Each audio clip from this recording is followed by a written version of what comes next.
til introduktionsvideoen Sådan plejer du din hud med Fyris. Fyris er bestående af et tresynssystem, hvor første system det er rens.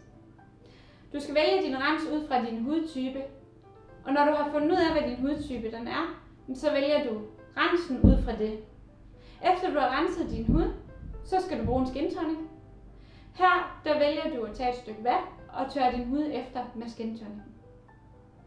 Når du har renset din hud, så kommer det fase 2, som er sommi.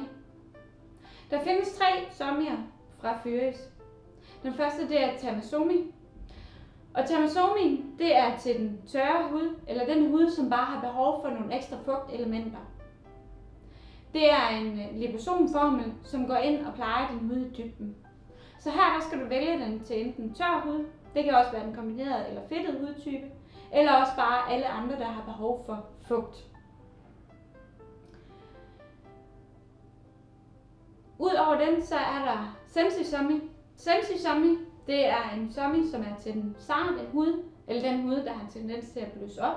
Det kan også eventuelt være en hud, der har problemer med akne eller hudproblemer, som har behov for at få dæmpet rødmen i sin hud. Så vælger du Sensi-sommi. Den øger aktiveringen med op til 35%, ligesom Tamasomi også gør. Den sidste det er Ultrasommi. Ultrasommi det er til dig, som gerne vil have lidt mere anti-age til din hud.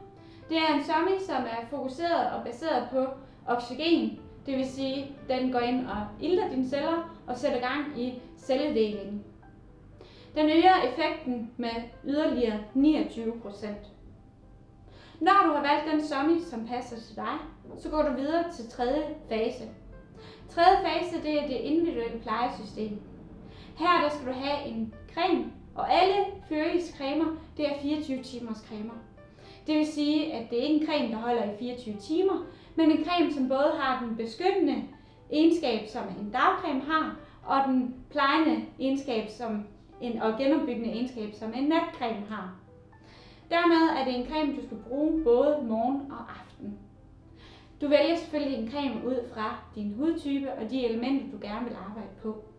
Inde på vores hjemmeside, der kan du finde både den, der hedder Dermacontrol, som er til den lidt mere urene hudtype. Der er Hydroaktiv, som er til den fugtgivende, og der er den sensitive linje, som er til den sarte hud.